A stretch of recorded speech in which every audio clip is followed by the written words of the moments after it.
Good evening. This is Peter Lawrence. Are you cats and kittens ripe for a good mystery bash? Are you ready for a fine crime kick? A solid hunk of horror with a Dixie beat?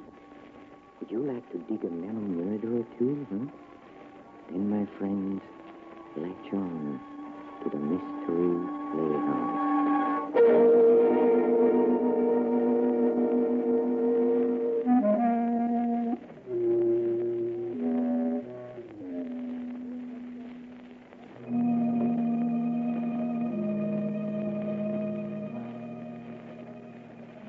Tonight, the Mystery Playhouse takes down its hair and gets in a groove.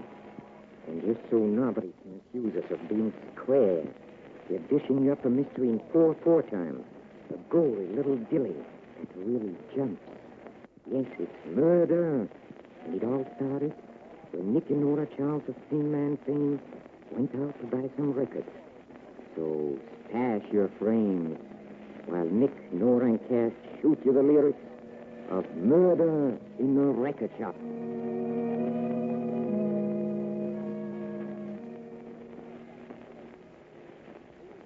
Well, this one's empty, dear. Okay, Nora. Will you open the door, please? Mm-hmm. Oh, dear. There's a young man in there. Are you going to be here long? Huh? Are you going to stay here? He's climbing to the ceiling. Is he? Oh, listen. Gut bucket. Really? Chicago style. Like fix. What's he talking, Nicky? Basic English? Oh, this is going to kill me. Would kill me. Oh, well, would you mind dying outside the booth? We'd like to play some records. Listen. Just listen. Oh, are you sure he's all right? He's twitchy. Well, I think that's what they call being sent, dear. Are you being sent, young man? Sent? I'm being delivered. Oh, listen to this.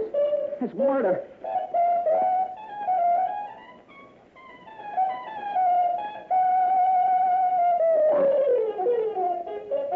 Oh. I have a booth now, if you want it. Well, thank you.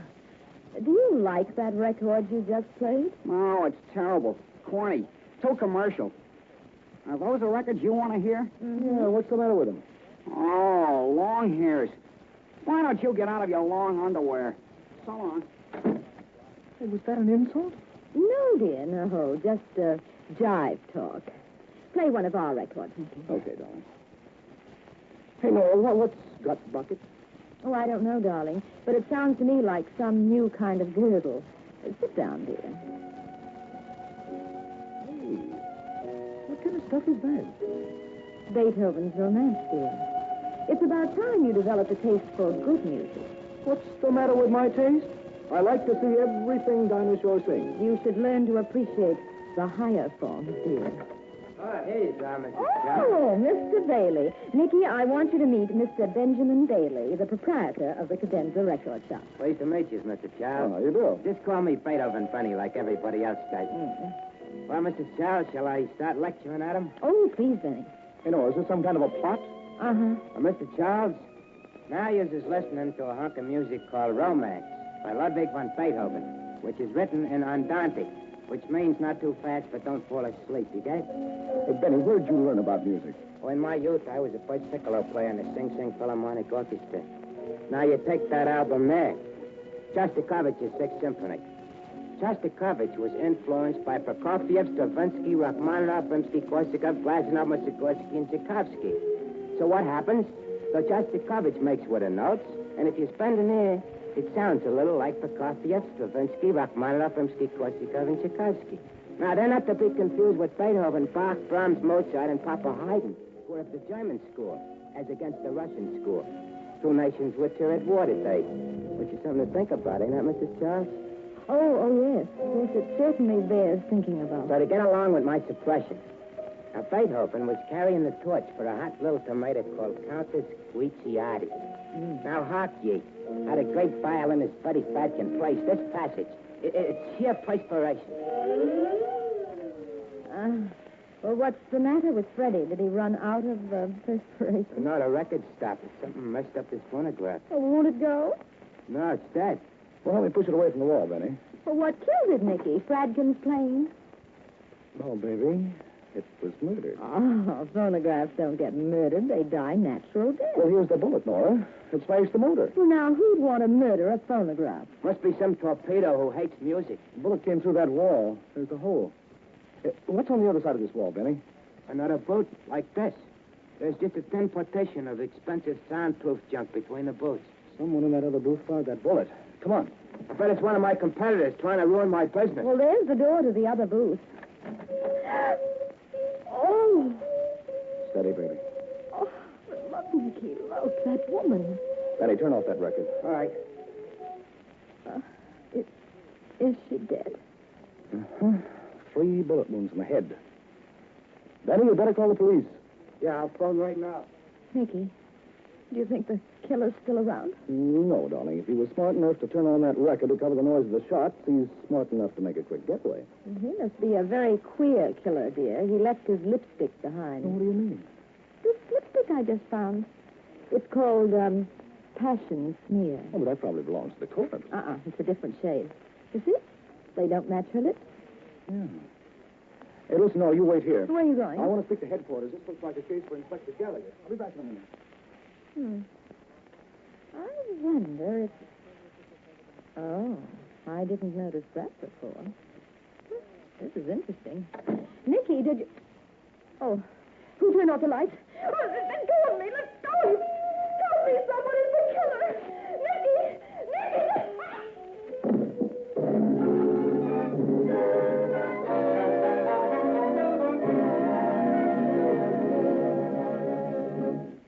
Some people is very thoughtless. With all the record shops in town, that dame had to pick my joint to get murdered. Now, don't you worry, Benny. You'll get a lot of free publicity. Hey, Where you running, Nick? the light in the booth is out. Come on. Hey, where's that switch? There's a light. Nora. Is she cooked, too? No, she's coming to now. Oh, baby. Oh, Nicky. Benny, turn off that record. No, are you all right? As soon as both of you get together, Nicky, I'll be fine. Oh, I've been robbed. What's missing? The handkerchief I found, it was under her body. It was a man's handkerchief. Now it's gone. Well, the police will be very interested to find out about this. Well, aren't you interested? Oh, now, darling, for once, just once, can't we mind our own business? Mr. Beethoven Benny, if your wife was attacked by a fiend while a record played St. James Infirmary, would you stand by and do nothing? I don't know. I ain't got a wife. Oh, well, then, if you had me for a wife. In that instance, I would find a jerk what done it and tear him apart with my teeth. Oh, thank you, Benny. Well, Nick? Ain't you got no chivalry in your soul, Mr. Charles? Has a knighthood that was once in flower now become a stinkweed? Well, when you put it like that, give me your purse, Nora. Here, dear. Oh. Has she got anything interesting in it? Mm-hmm. A pair of nylon stockings? Nylons? Oh, give me. Darling, you just got to find the person who murdered her. I want to thank him. Nick told me you found a lipstick. That would make the murderer a woman. It couldn't have been a woman, Benny, or she'd have taken the nylons for herself. Yeah, I'm afraid it was a man, Benny. Look at this letter. Dear Margaret, meet me in booth 4, Cadenza Record Shop, 5:30 p.m. We'll settle this matter once and for all. John Marty. It's typed on rather expensive stationery. What's her full name, dear? The envelope says Mrs. Martin Curtis. She's married to the guy who wrote that note. Do you know where he lives, Nick? Yeah, it's in her address book. Martin Curtis, 2065 West 86th Street. Nick, you think it's a crime of passion? With her figure, Benny, it has to be. Let's go, Nicky.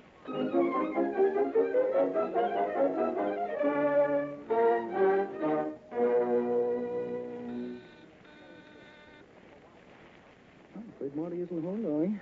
Try the door. Mm-hmm. It's open. Come in, darling. Hey, look at the floor. Racing forms and old dress shirts scattered all over. Dear, do you think Martin Curtis is a gambler? Racing forms and dress shirts mean only one thing. He's a musician. Let's see what's in the dresser. More racing forms. What's this, darling? Clarinet read.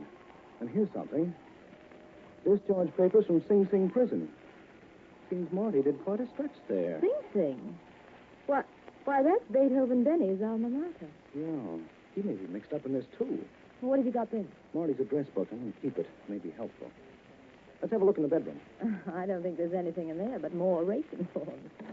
Get them up. Well, Please. You also.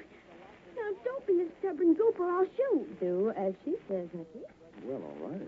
Oh, thank you so much. I don't like to kill people. It's so unfriendly. Are you wearing, passion smear lip rouge? Oh, why, yes. Do you like it? It's just my shade, and don't you come any closer. You'd better give me that gun. Don't be ridiculous. Now, you be nice or I'll drill you. I'm afraid you're not the type. I'll take the gun. No. You see? I am the type. Oh, let go of my hand. Let go. Drop that Nicky, gun. don't you dare hurt that poor girl. My hand. Make him stop. Oh. Okay, I've got the gun now. Didn't any of my bullets hit you? No, I'm afraid your aim isn't very good. Who are you? Patricia Gardner. She's telling the truth, dear. That's the name on a letter in her purse here. Oh, you. Oh, well, I'm Nora Charles, and this is my husband, Nick. Nick and Nora Charles. Oh, I've always admired you so much. Your husband is just as handsome as people say. You're cute too, Nora. Oh, well, thank you. Darling, look at this letter I found in her purse. No, what does it say? Unless you come through with $10,000 in cash, you know what will happen to you. This is your last warning. Pat, when'd you get this? Today. That's why I took the gun. Have you got 10 grand? Of course. When Daddy died, he left me millions. Why did you come here? Why'd you? To see Marty. Why? Well, I want to marry him. Well, did you know that he was already married? Marty married? He never told me. Did you know that his wife was murdered in the cadenza music shop today? No. Mm-hmm. Well, that makes everything simpler. He won't have to divorce his wife then. Pat, where'd you get this gun? Oliver gave it to me as a birthday present. Who's Oliver? Oliver Sawyer. He's a senior at Columbia, majoring in abnormal psychology. He thinks I have interesting traumas and wants to marry me. Is, this your lipstick? Yes, where'd you get it? It was lying next to the body of Mrs. Martin Curtis. I didn't kill her. I swear I didn't. Were you in that music shop? I won't tell you another thing. Pat, did you know Martin Curtis was an ex-convict? Yes. He told me about that. He's still on parole. But I don't care. I love him. Nora, will you, write a few words on that typewriter, please? All right, dear. Pat, what else did, Martin tell you about himself? Well, he was afraid of someone he knew in Sing Sing. Oh, why? He said that this person could send him back to jail. Was this person named Benny Bailey? Yes. How did you know? Here, Nicky. The typewriter isn't very good. Yeah. But it's just what I thought. The letter we found in Mrs. Curtis' purse and this threat letter that Pat has were both typed on the same machine. What do you say to that, Pat? You mean Marty? No. I don't believe it. It can't be true. Pat, was the Oliver in the cadenza music shop this afternoon? Yes. He called me and told me to meet him there. Then you were there, too. Of course, silly. How could I see him if I wasn't there? Oh. Oh, but what am I saying? Oh, dear. Pat, why don't you tell us the truth about all this? All right. May I have a good cry on your husband's shoulder first? Mm-hmm. Use the right shoulder, dear. It's less bumpy. Oh, I'm such a dope. Oh, dear. Oh, there now, Pat. Hey, let go of my hand. Watch it, Nicky. She's trying to twist that gun out of your hand. No, Pat. You can't get away with it. Ow! Oh! I've got the gun back now. Nora, she bit me. Get your hands up. And move back to the bedroom. I'm going to lock you in. Go on. This time I won't miss. Come, Nicky. Hey, where'd you learn to bite guns out of people's hands, Pat? I heard Nora do it on one of your radio programs. Here's the key. Toodaloo. Charming child, isn't she, dear? Oh. Well, how are we going to get out of here? Well, that won't be hard, darling. I've been trapped in apartments before. You can get out very quickly if you have to. This window leads to a fire escape. Come on, dear. Let's get out of here and see if we can find Martin Curtis.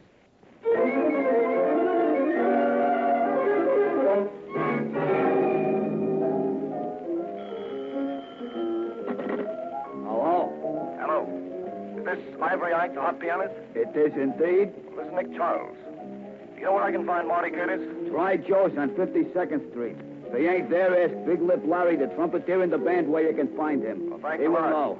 Maybe I can do you a favor someday. You can do me one right now. You know a hot horse in tomorrow's 7th to Jamaica?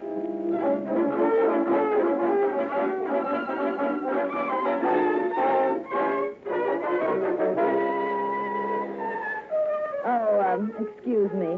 Are you Mr. Big Lips Larry? Yes, ma'am. Well, we don't want to interrupt you, but can you tell us where we can find Marty Curtis? Oh, yeah. He was here about an hour ago. He says he's going to Googie Gilbert's joint in the village for a jam session. Well, thank you, Mr. Larry. Say, maybe you know it's a good horse in the 7th to Jamaica.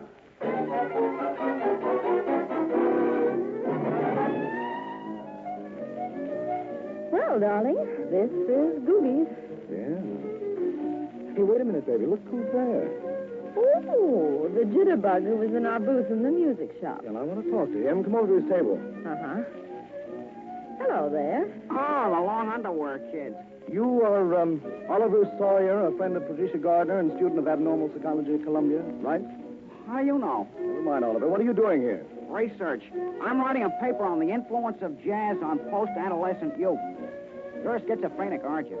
I wouldn't be surprised. What's your name? Well, I'm Nora Charles, and this is my husband, Nick. Hello. You're a manic depressive. Am I? That's very unusual in a beautiful woman. Uh-huh, thank you. Can I study you sometime? Not just now, Oliver. You see, my husband's a detective. Oh, are you Nick Charles, the famous criminologist? Uh-huh. Tell me, Nick, what's the psychological type of a hatchet murderer? Do you find that they are frustrated butchers or surgeons? Well, suppose I ask you a few questions first, Oliver. Do you know Martin Curtis? Sure. That's him playing electric stick. Is he a friend of yours? Yes, and a very interesting type. He leans toward dementia precox. Oh. You want to meet him? Why, yes. I'll send him over. Nicky, do you think he may be mixed up in this? Oh, darling. Well, I think it's Marty Curtis. It's obvious. He had a chance to marry a rich little cat, and his wife wouldn't let him go. Be quiet, he's coming over. Oh. I'm Marty Curtis. You want to talk to me? Oh, yes. Oliver told me you was Nick Charles, the dick. What's up? Did you see your wife in the Cadenza record shop today? What about my wife? She's been murdered, and... Okay, don't move. I got you covered. What do you... Oh, a gun. You or your guy tries to stop me, you'll get plugged. Well, did you murder her? You ain't gonna get anything on me. Just sit where you are. Goodbye. Nicky, he's going toward that back room. Don't get up, darling. He means business. He'll shoot to kill. What do we do, Nicky? He went into that back room. Shall we go after him? Nicky, that was a shot. Open that door. Come on. All right. Oh, Nicky, look. He's dead, baby. Bullet in his brain. There's a gun in his hand. He's the killer, Nick. He knew the game was up, and he committed suicide. No, there's a payphone on the wall there. Phone Gallagher's police headquarters and hurry. All right, then. Well, where are you going? I'll be back in a minute. There's someone I want to see. Oh. Oh, dear. Hello? Oh, Inspector Gallagher, please. Mm-hmm. Hey, hello, Inspector. Well, this is Nora Charles. Mm-hmm. We've just found Martin Curtis. Mm-hmm. Suicide. Nicky? Oh, well, just a minute. Here he is. He just came back. He wants to talk to you, dear. Oh? Hello, Gallagher. So what bullets? Yeah, I see. No, Inspector, I'm afraid Nora made a little mistake. Curtis didn't commit suicide. He was murdered. Take this down, Gallagher. It's the name and description of the killer.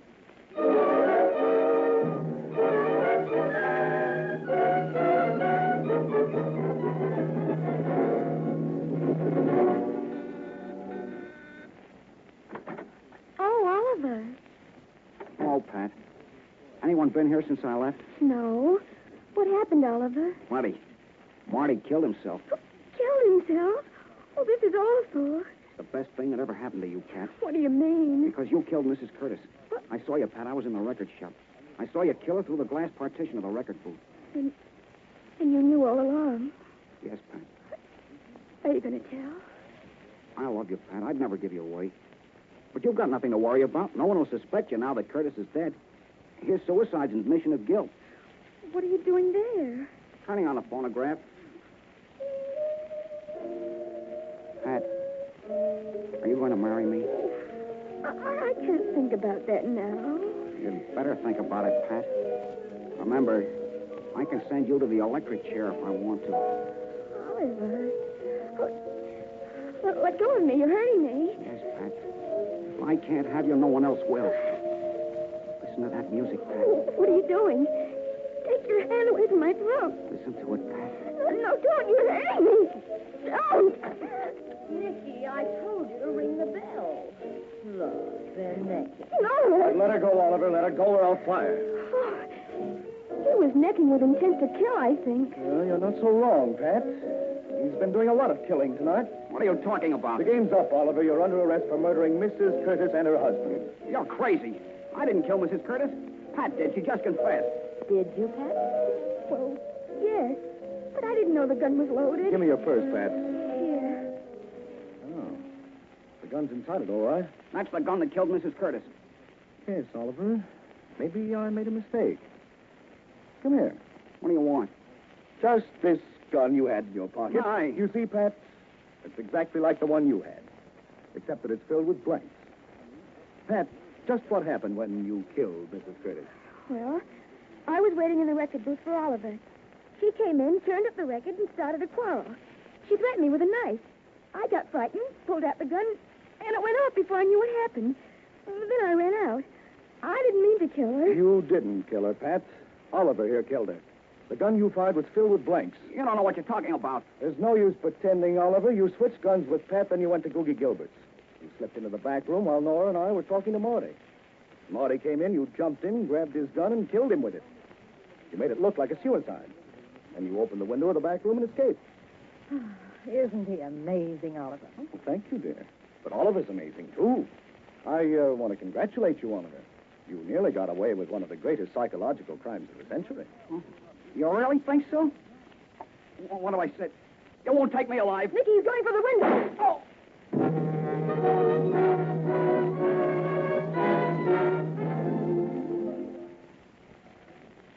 Is Nick coming here today, Nora? Mm-hmm. On his way back from police headquarters. Hello, darling. Hello, dear. Oh, Benny, how are you? Fine. I'm ready to give out with my lecture where I left off. Oh, not yet, Benny. I'm going to turn that record off. All right, now, Nicky, tell me how smart you were. Okay, dear. See, Oliver was in love with Pat. Mm-hmm. His problem was to get rid of Martin Curtis. So he bumped off Mrs. Curtis. Well, why? Did he hate the whole family? Well, he knew that Curtis was an ex-con and would be under suspicion. He confessed at headquarters that he had access to Curtis' apartment. He typed those letters on Curtis' machine. Oh, to brain Curtis. Right, and to win Pat. He typed those threatening letters to Pat, and when she got scared, he got a gun for her. His plan was to make Pat think she committed a murder, and that he, Oliver, the great hero, was protecting him. Oh, a sort of homicidal love affair. Oh, sort of. He became friendly with Mrs. Curtis, who was separated from her husband and wanted him back. He told her to threaten Pat with a knife after convincing her that this would scare Pat into giving up Curtis. And Oliver arranged for them to meet here in the record shop. That's right. When Mrs. Curtis began waving the knife, Pat shot, just as Oliver, the psychologist, figured. Well, how did you know Curtis wasn't a suicide? Well, there were no powder burns in his temple, and that window in the back room was open. Oh, yes. And when were you sure that Oliver was the killer? After I spoke to Gallagher on the phone, he told me some of the shells they found were blanks. I had an idea that the shells in Pat's gun were blanks when she fired at me and missed, but I couldn't be sure. Oliver was quite a boy. All right, Benny, that clears up everything. You can start lecturing Nicky again. Ludwig van Beethoven's Romance is a hunk of music that speaks of love. A thing which happens to all of us, even the lowly earthworm. The people have been known to commit murder for love, not earthworms, which proves that civilization ain't civil. And earthworms are smarter than people. Only they don't have as much fun.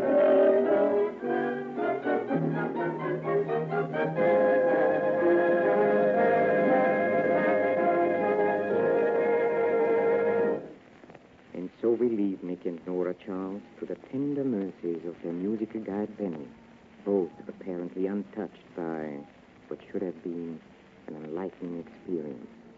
Nora and Nick, I hate to say this, but I'm afraid you're hopelessly square. Oh, no. Don't go yet, my friends. We haven't visited the green room, where the players are rehearsing our next performance. Come with me, please. Come. Come.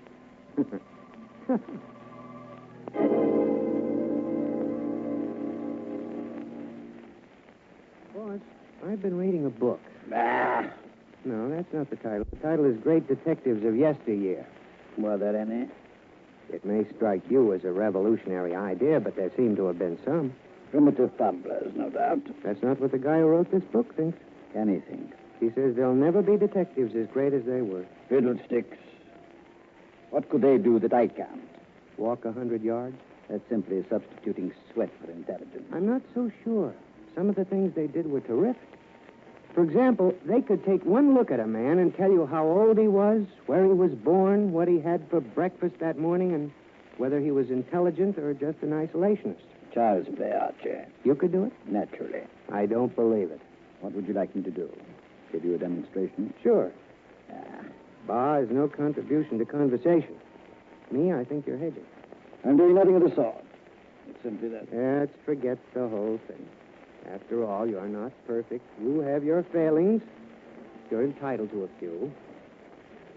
Warm for July, isn't it? Archie. Although there have been warmer Julys, on the other hand, there have been colder ones. Taking them all. Archie. Get up. I'm up. Splendid. You know where the door is. Of course, you're not banishing me from hearth and home. Go through it. Stop the first man that passes this house. Bring him to me. You understand? A glimmer begins to light up my mental darkness. I look at him and tell you his profession, his matrimonial status, his habits, and many other little things about him you might like to know. You will? I said so, haven't I? I know, but, boss, should a man of your weight get so far out on a limb? Archie. I'm going, and I'll be back with a $64 question. Hey, did you recognize those two people? Huh? Well, the obese-sounding gentleman is none other than a great detective, and he'd be the last to deny this, Nero Wolfe. Also present was Archie, Mr. Wolfe's confidential secretary and trusted assistant. And since it takes nothing short of an act of God to get Nero farther away from his easy chair than a dinner table or back, I guess you'd call Archie his legs, too. Well, with Archie doing the footwork, Nero Wolfe solves a rather unique mystery in our next play. The case of the last laugh murder. This is Peter Lorre, closing the doors of the Mystery Playhouse. Good night. Sleep tight.